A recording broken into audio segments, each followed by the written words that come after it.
did Harry and Oakie's story go too far? Now, we obviously can't say the actual title in the first 7 seconds because of, monetization and stuff. But this is going to discuss the entire arc of Harry and Oakie's friendship to enemies to lovers. No, not the lovers. This is just going to discuss the entire timeline first, and then obviously I will go through. Did it go too far? Did it achieve what it set out to do, or did it just fall flat? So we start in June or July, where Ravi wants to be a dealer. I can't really say the word yet. He wants to be a dealer, give out lotto scratch cards, and Kojo obviously flushes the scratch cards down the toilet, and he and this basically makes Ravi go, Harry, you work for me now, and Harry's like, no, I don't. Like, yeah, you do, mate. So he's with Okie, and he works with Okie now. Okie is, by the way, I can say it now, grooming Kojo, because he is very much going, hey, Kojo, my man. Here's a toy car that you like. Here's a gaming, not gaming console. Here's a video game of some cars that you like. I'm guessing a Formula 1 game. And he's basically giving him all these gifts. And while he's giving him all these gifts, he's also going, Kojo, will you come on drug runs with me, please? I can say the word now. Drug runs with me, please. And Kojo's like, don't really want to do that, mate. And obviously Okie's like, they all like you though, Kojo, please. And Harry has to convince Kojo, look, mate, sometimes, yes, I know it's the wrong thing to do, but sometimes you have to do it. And this would go on for months, where we'd see scenes where they're all in the flat and they're blaring rave music. They're not trashing Kojo's place, but they basically make Kojo's place a drug den. And throughout this, we do see Kojo is slowly getting more and more pissed off. He can't really frustrate his anger because he doesn't really know how to express those emotions. But he gets more and more annoyed, and Harry becomes more and more used. That sounds wrong, but it's true. He gets more and more used, and they just have it. They are entrapped, right? They are Yeah. entrapped. I believe the term is like cuckooing. Oh, Kuka It King. sounds dumb in my voice, but essentially it's where you take over a vulnerable person's house. Vulnerable in Kojo's case because he is a man with autism, and therefore people who have autism may be a little bit more susceptible to, grooming, because a lot of people, with autism spectrum disorder may be characterized as a little bit naive, a little bit too trusting, maybe may not understand the kind of, at least initially, may not understand the kind of blurred lines where it goes, oh, but he is my friend. He's only done nice things for me, so therefore I should help him. And I'd imagine like the loyalty would kind of get abused in this sense, right? But it is essentially a bit of, I mean, modern slavery in a sense. This is what this is. Okie and under Ravi takes over Kojo and Harry's flat. They use it at first to simply bag up gear, bag up drugs, and then from there, Harry has to go and do pickups of the said substances that they're gonna sell and bag up. Then later, Kojo is kind of kept up having to do these as well, which obviously is out of his comfort zone. Likewise, you see how Oki treats Kojo in a sense where he doesn't really view him as another person. He views him as a pawn, essentially. Views him as someone who will simply do what he says, as long as he agrees, he will accept it. But the second he goes slightly out of line and doesn't do what he wants him to, obviously at that point, violence or threats, and it just kind of manifests where it's a story of best friends that get taken advantage of and kind of manipulated, groomed, and then forced to do stuff that they wouldn't actually ever do themselves.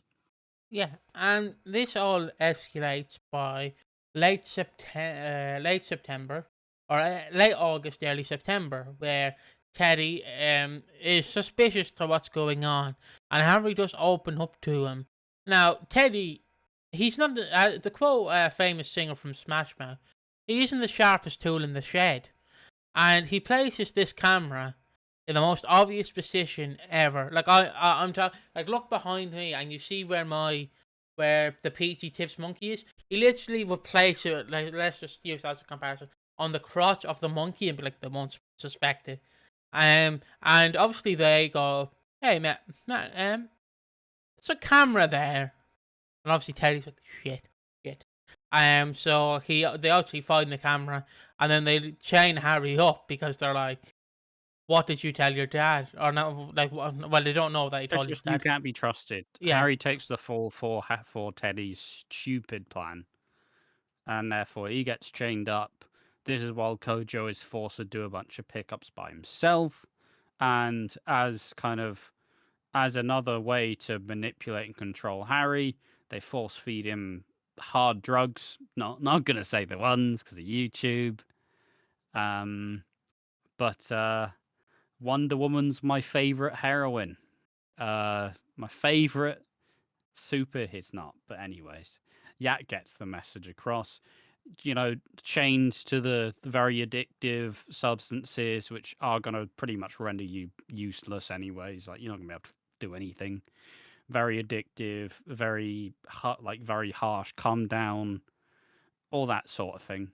And this kind of slowly escalates. They try and get further and further. They keep acting like they're away. They keep saying, "Oh, they're at a car show," and they're at a car show for about 3 weeks. Like the longest car show known to man. And at this point, it starts to unravel because at some point, Ravi essentially goes, "Look, Okie, you're in charge now. I don't want any part of it." And then Okie kind of takes his time to go, "You're mine now," essentially. As someone who's clearly never really had any degree of power, he's always working for people bigger than him, people with more kind of power than him. He suddenly goes, "Oh shit, I can control this," and then starts to be a little bit more just cruel, and just, as like keeps Harry chained up, keeps kind of hurting Kojo. Doesn't escalate to violence that much, but he does destroy his like prized possession, like model black cab, as a way to manipulate him. And obviously Oki he's kind of a smart individual, but not really. So he basically has to run. He has to he runs out of the house because he has to run some errands, but he leaves his bags behind. And now Kojo is a smart man. And also, I should point out, Teddy did go to Cardiff to find this car show that's been going on for 3 weeks. Like, I'm just imagining I'm just imagining this car show, like, they're forced to do this for 3 weeks. They were only supposed to be there for, like, 2 days. They're forced to be there for 3 weeks. Because obviously it's a bit suspicious that a car show goes on for 3 weeks. But obviously Teddy comes back. But as I was saying, Kojo finds the key that has chained Harry up. He frees Harry, and Harry collapses because he is weak. He has not been fed or watered. He's literally on death's door. And he runs. He basically tells Kojo to run, and this is while Junior and George, or if I wanted to make the joke, George and George are talking to Teddy, and Teddy just tells them everything, and George is like, the fuck? Why didn't you tell me, man? And Teddy's like, look, I know it's a bit bad. A bit bad? What do you mean it's a bit bad? They fucking grabbed my brother. What do you want about? And basically, that is George's reaction, which is the right thing. So you have George who's like, man, I'm not happy with you for what you've done to my brother. And then you have Junior just being like that mom. He's like, call the police. Call the police. Call the police. So Kojo runs over. He wants Teddy to get Harry. And then Oki runs back and sees that he's free. Doesn't re-chain him up. He basically kicks him in the ribs about 5 times. Then gets... what? Sorry? I just agreed. Oh, alright, sorry. And he kicks him in the ribs about 5 times. And then says, lads, Operation Plan B. They pick him up, they load him into a van, beat the shit out of him, throw him out of the van, and run when they find out the police have been called. And now we get to the other events that happen. So Harry and Kojo are locked up. Or not locked up, sorry, that's the wrong one. They're free now. They're in a hospital, and Kojo wants. They're trying to get out of Kojo, like, what to do. But Kojo's obviously being scared shitless because he's told, I cannot say anything because I do not want people to get into trouble. He's doing. Basically saying if you do anything, your family is doomed. Yeah, In a very PG way.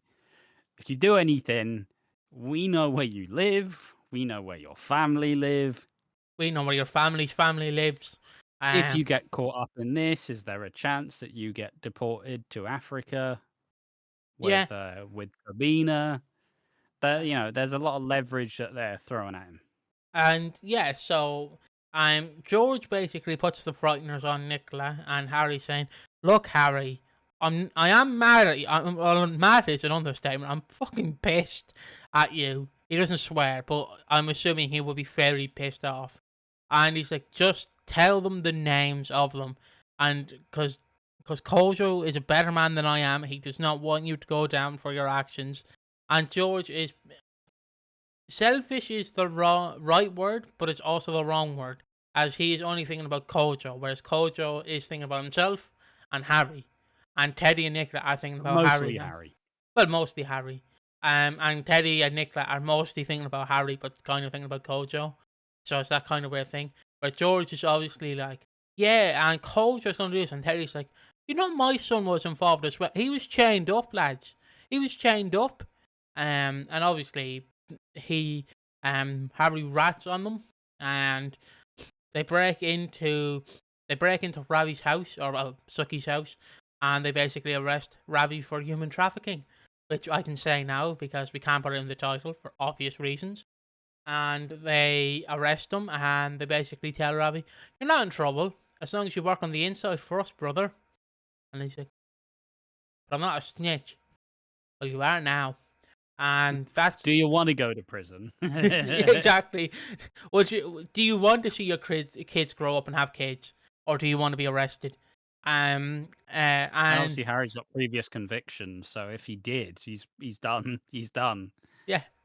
And this leads to Monday's episode where Kojo is in his flat. I'm assuming getting a new toy car, and then Okie runs in and says, "I want to talk, brother. I want to talk." Well, yeah, Kojo just wants to spend time at his flat, get his old toothbrush, just actually feel at home. Okie kind of ambushes him, corners him, and essentially says, "Look, I want to know what you told to the police," because obviously Okie doesn't know that Ravi's the informant. Yeah. But obviously Harry did say, Ravi, Okie, and then a bunch of the other names. So Harry did rat on him. And this is as Okie's like, "You're going to get Harry over here, and then, he's going to tell me what he said." So basically he's trying to get himself out of the shit. There's no way how, really, let's be honest.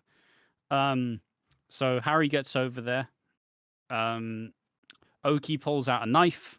Harry, shoulder tackles Okie, kind of, and then we get a fun little kind of like bit of fight choreography where they're throwing each other around the place like an old tracksuit. It's absolutely getting launched around the place. And this is where Harry and Okie, they kind of fall over, but I think Okie gets stabbed or hit by the knife in the process. And this is where Okie is then being stabbed, and Okie then is bleeding out on the floor as Harry, still kind of in withdrawal from the drugs, also realizes, and then it's kind of like, oh shit. And then Okie and Harry kind of finally they drop all the facade, and Okie kind of he says a couple things like, "Hey, you should be," basically saying you should be happy with what you have because it's way fucking better than me. You should be happy that you have something. This is my life. Kind of says, yeah, well, you're stuck in it now because now he's done something that the police will see and go, murderer, even if it's self-defense, murderer. And they just kind of, Harry kind of tries to, hold pressure on the wound in the last moment. And Harry just from that point onwards is just absolutely kind of he's in shock. He doesn't really know how to respond, and from there, essentially, we get to see how the family responds. Nicola struggling, knowing that she's pregnant and it's George's, now has to deal with the fact that her son's been involved in a stabbing. Teddy, who hasn't really been around too much lately, now assumes the position, and he gives, funnily enough, he gives Barney a very serious chat, like, "Hey, maybe I am more like my dad than I wanted to be, but you're an important, like, you're important. You know better than me. You know where you're going." And it's, if you watch any for any period of time, if they seemingly finish up all of the big kind of angles here, if they finish up a bunch of, if Barney, if that's Teddy and Barney's last conversation, you wouldn't be surprised. They kind of loop back and they tie up all the loose ends as Teddy takes control of the situation and sets himself up and calls the police, having put his fingerprints on the knife, and that's where Tuesday's episode ends, where Teddy is taken in by the police for the murder of Okie.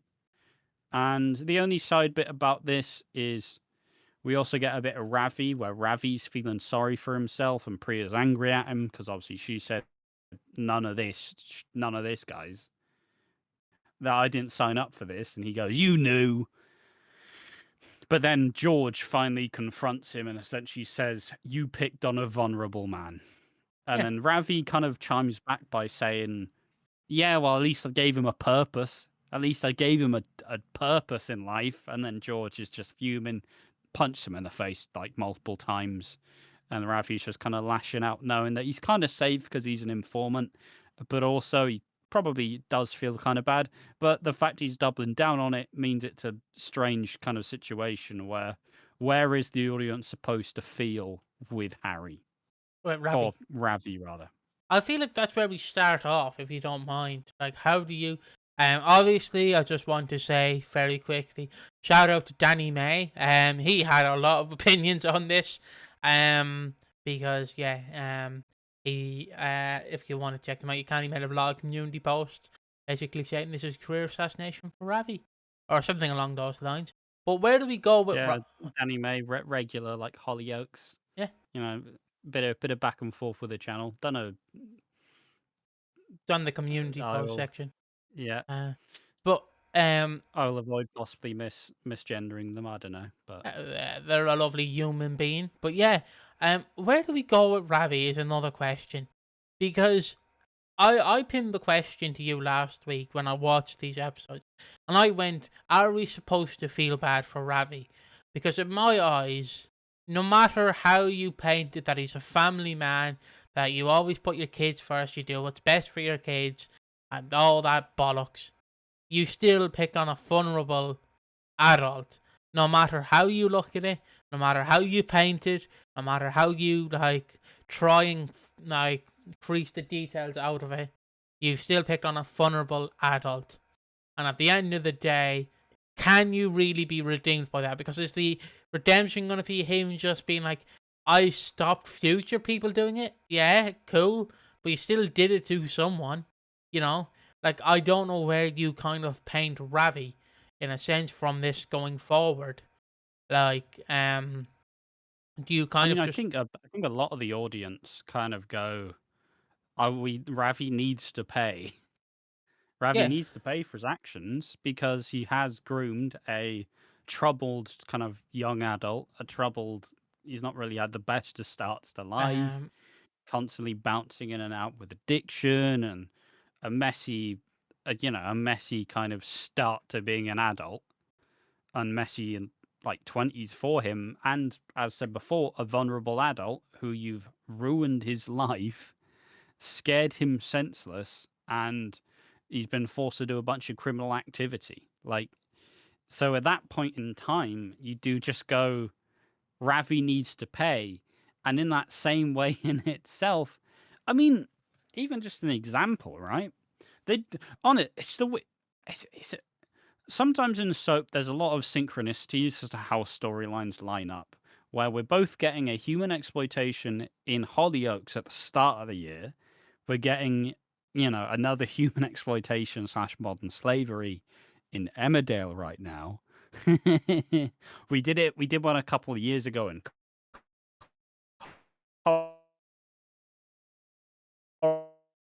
Corey, where is it? It's old or back? We're back. We're Yeah, back. okay.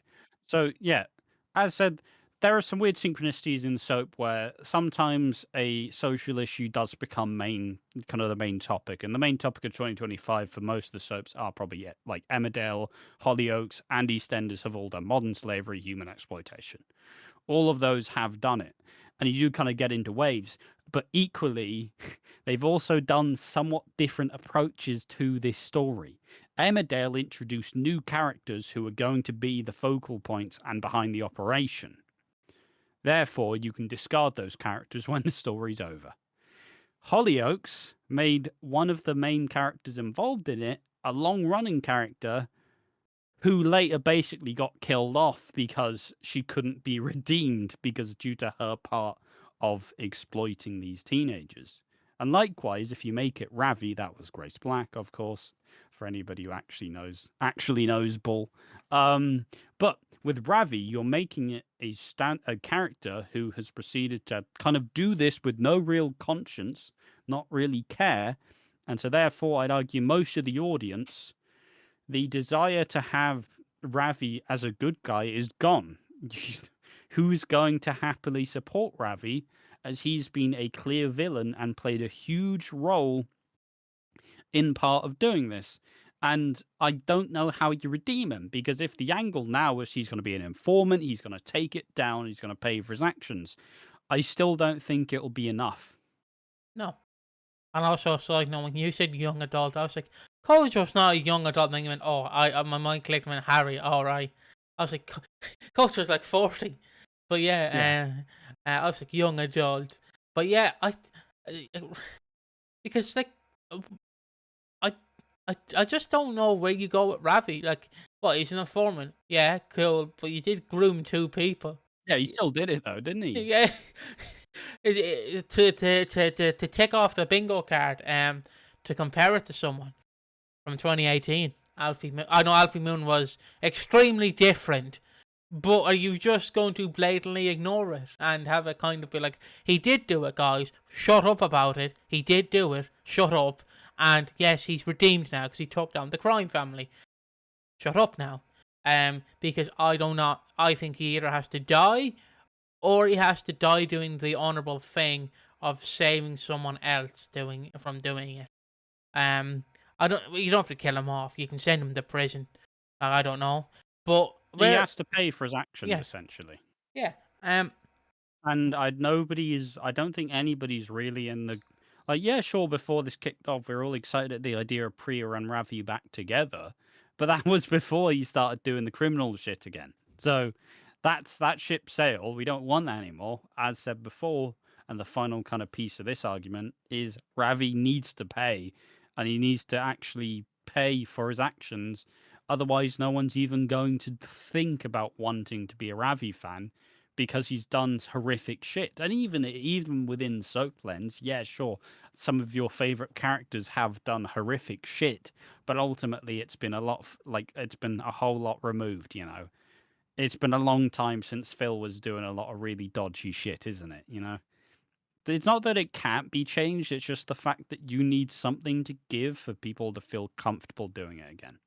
And I do what was I gonna say? I completely had an idea. Let me just continue on.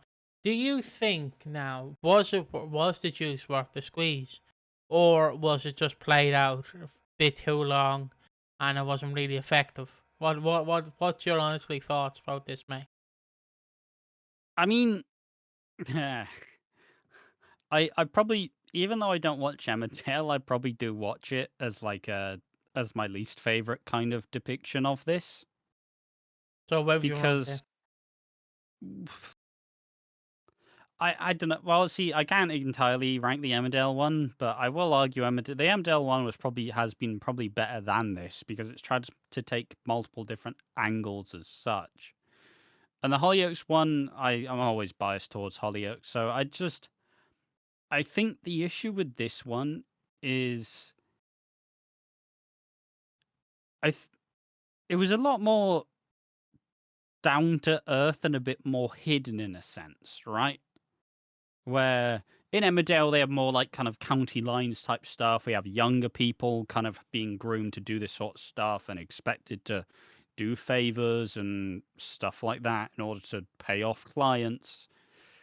Implications there. You kind of depict that where you're depicting a much younger audience having to do pretty depraved things in order to keep their kind of debt as such. But they've also played it out with like a fairly older member of the cast, where as like a older person, he's now been kind of isolated and expected to do similar stuff. And with Hollyoaks, it was more the teens who were being exploited in the same sense, but it was a lot more darker in terms of like, sexual conduct as such. So I think in a sense the EastEnders version has aimed to serve a little bit more of a more measured, more grounded approach, but with also trying to not stray too far to the edge. Where, yeah, sure, they are picking up drugs, but even when it's like, oh, yeah, Harry, you better take that class A substance. Like, they don't, like, yeah, sure, the police mention what drug he was taking, but it's not so overt as to kind of shock it. But also, it's served for different outcomes, right? This was kind of to depict like cuckooing, where, as I said earlier, they will kind of rule over someone's life and force them to be involved in these criminal actions. But I think the issue, and I don't think it's a this storyline issue, I think it's an issue with current EastEnders. And obviously, if it does start to heat up like it did at the end of this storyline, or at least the kind of big climax for now, I think it went on a little bit too long. It didn't progress as not necessarily quickly, because you can still take the same amount of time, but the plodding approach of current EastEnders definitely made it feel significantly worse because, and in a sense, it has worked because you want Ravi and Okie to pay. Ravi is possibly going to pay, but time will tell. And Okie obviously is dead. And it's, I don't know, it flirted with a lot of stuff. Like, there was a gun for a time period, and the gun did end up shooting Zoe, but it just kind of felt like it took a very slow plodding approach. And yes, the outcome and up to Tuesday's episode, which is obviously when this is being recorded, Tuesday 11th of November, um up to that point the outcome is really good, but also the journey to get here has depicted a fairly kind of strained path, like a lot of hardship to go through. And it probably has done a lot of good to educate people about how this happens, and even a slightly different angle with Kojo's autism and how people with like disabilities in a sense can be groomed and manipulated and be more vulnerable. But I don't necessarily think it was worth it. Yeah, I agree with that. For the most part. What I will add on to this is I understand the cuckooing bit. I'm butchering that word, by the way, but I do kind of want to make it sound funnier with my accent, because like this has been a bit of a dark video, so like it is laugh at the funny Irishman with his funny accent. But like we've already seen someone be chained up this year. Why did we have to do it again, guys? I'm sure, like, for half of this, I was getting. I know it wasn't as bad as Reese and um, Bianca. I know. Bianca. I was gonna say Debbie, and then I went, no, Debbie's dead. Debbie's the dead one. My brain is fried. But like, it's not as bad as Bianca and Reese. It's not, I'm never going back to those pits. You'll never make me rewatch those scenes unless I have to. It's not as bad as that, I will say. But the problem is, it dragged on a bit too long, because this feels like the current direction of Ben Whitey, where you start something. What you're saying? I just made a clarification of the executive producer, just in case. Yeah, I did say Ben Whitey. Yeah, but Um, I was saying his job title. oh, alright. Yeah, sorry about that. Yeah, it does feel like with executive producer Ben Whitey that like that this is just his direction of how he wants things to go. Is we start off slow, we move on to something else, then we go back to this topic, then move on to a new topic, then go back to this topic, then move on to the new topic, and then go back to the old topic, and then to the new topic, then back to the old topic, and it's just like why do we need like I get you want to do the cuckooing bit, but at the same point, did you really need it to drag on from like June, July to like November? Like, like had he gone at it more of a snail's pace, I'm telling you this, Oh yeah, Christ! It only started in July. yeah. It feels like it's been going on for a year, But like, and that kind of shows the that shows the plodding nature. um, and if he had his way, he definitely would have made it a Christmas storyline, but he didn't. He made it a uh John Wilkes Booth. It's not John Wilkes Booth. That's one guy. He did make it the 5th of November storyline. Remember? But as I was saying, What Guy Fawkes? yeah, Guy Fawkes now. Don't know why my mind went to John Wilkes Booth. John Wilkes Booth, the guy who assassinated fucking Lincoln in a video game, of course. In a video game, of course. Yeah. Hypothetically speaking. Guy Fawkes now. He kind of ended at Guy Fawkes now, is what I was trying to say. But my mind went John A little Wilkes bit Booth. late. My mind just went John Wilkes Booth. And I'm like, no, that's. Yeah, anyway. But yeah. Sorry. Sorry. I just need to recover from that. But yeah, it did end at like Guy Fawkes night. So it's a bit over Halloween, but it ended at Guy Fawkes night. And the I saying. mean, it didn't. It ended this week. It was last week. Well, you know, but it was found out at Guy Fawkes night. Is what I want to say. That's where they concluded. But I will say,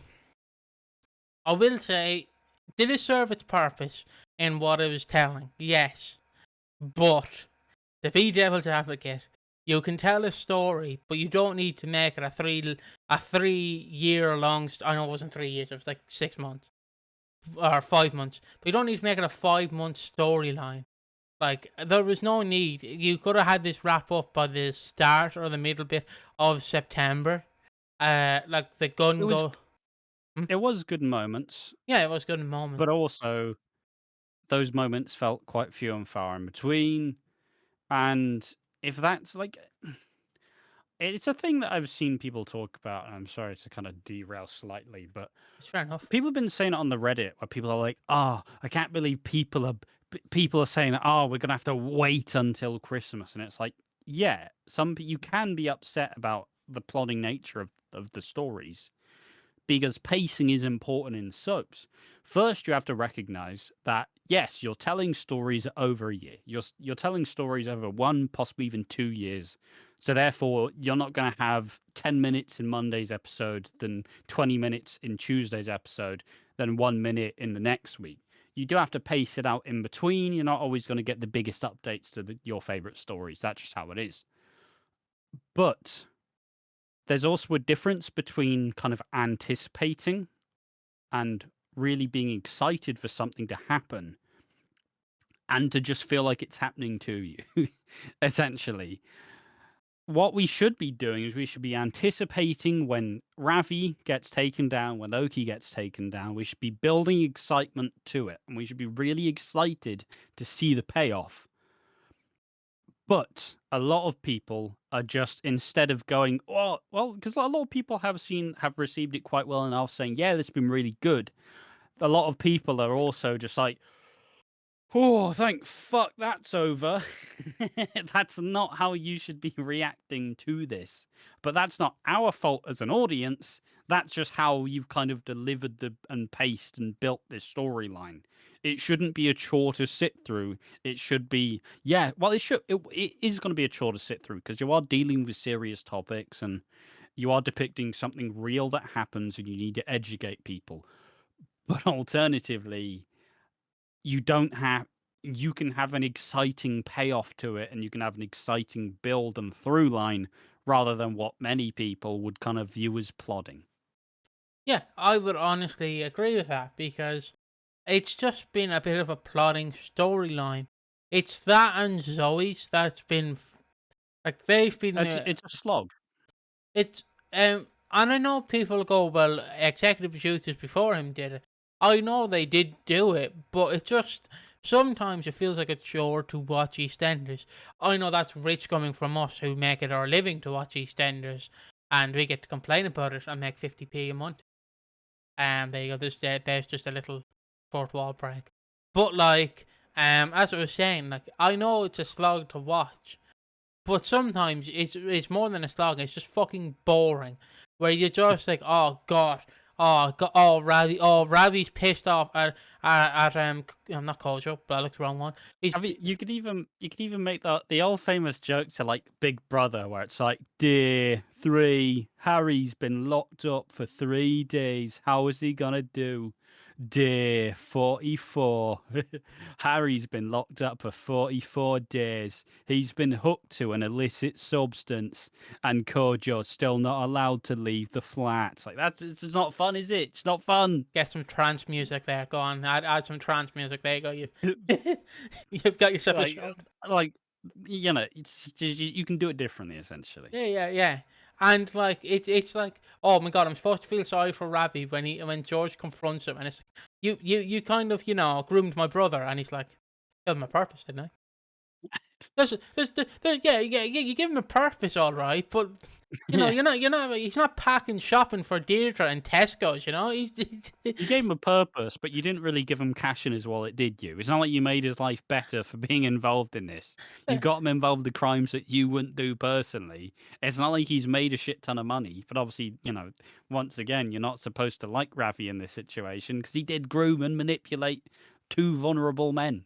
Just to quote Mr. Taint, he's got a Bugatti, hasn't he? No, he doesn't have a Bugatti. You have the Bugatti. Leave him alone. But yeah, like, it's this storyline has been so fucking stupid and utterly like shit. And it can be done right, as you said. Well, I haven't watched Hollyoaks because I only watched one sub. My little noggin can only be capable of so much. But as you've alluded to me multiple times, the Hollyoaks have done this correctly because I know there's a bit of a difference between grooming young adults slash an older man with autism and literal teenagers turning into young adults, but but the end goal better be good for this. If also this is the end of Teddy, what a weird year he's had. Also, I will say, obviously, that if it is Teddy's exit as such, also an absolutely baller exit for an otherwise pretty unimportant and uninteresting character. A character I like Junior, who did have some potential, but ultimately hasn't necessarily achieved any of it. But we don't know really until like 8 p.m. tonight. If he's gone. Tonight being Tuesday the 11th, because EastEnders But in the might. same way, he has served the purpose, which is what most kind of patriarchs of a family do. He's been brought in. He's introduced two like kids, essentially, two younger like characters who a year ago weren't even in people's names or weren't even people's mouths. They didn't know them. And Nicola as well has introduced a whole new level of family, and it kind of makes sense if Teddy's entire, just like how Stevie's purpose was to introduce us to Teddy and introduce a new family, Teddy's purpose was to introduce Harry and Barney and Nicola, and that will likely be the kind of pillar of the new Mitchells. But yeah, it's if it is the end, it is slightly sad because we always saw glimpses of what Teddy could do. Like the scenes where Nicola's really pissed him off and he starts screaming. You see this like loose cannon kind of nutter, like, oh fuck. You don't mess with him. Like that he will lose it.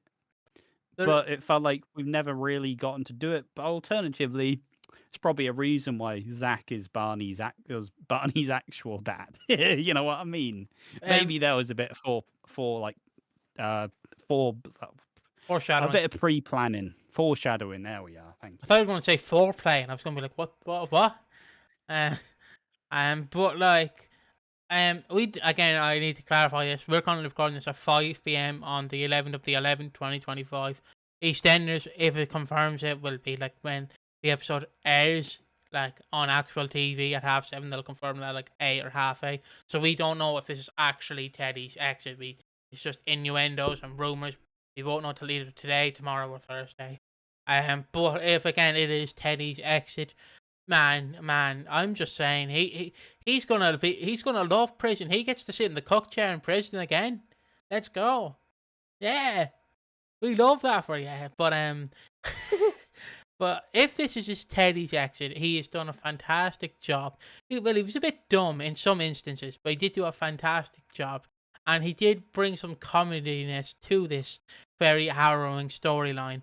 Like, for instance, the giant fuck off camera in the most obvious spot possible, and him going up to Cardiff for this car show that's been going on for like fucking 3 weeks. But like, had he just booted down the door, he would have got his son immediately.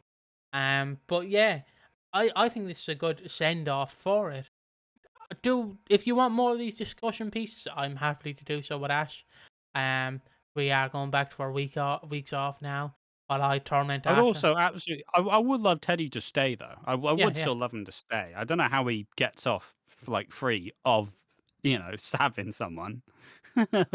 Hypothetically speaking, YouTube. But I don't know if there's any way. I don't know if there's any way back. But yeah, like I said, this is our discussion piece. We'll probably do more of these depending on like when storylines are kind of wrapped up or came to a conclusion. And we are going back to our weeks off. I'm going to keep an eye out. And they will never be called "Was It Worth It?" because that's a different series. That's a video essay. So Yeah. just gently flirting with the title, but not actually saying it. Different series.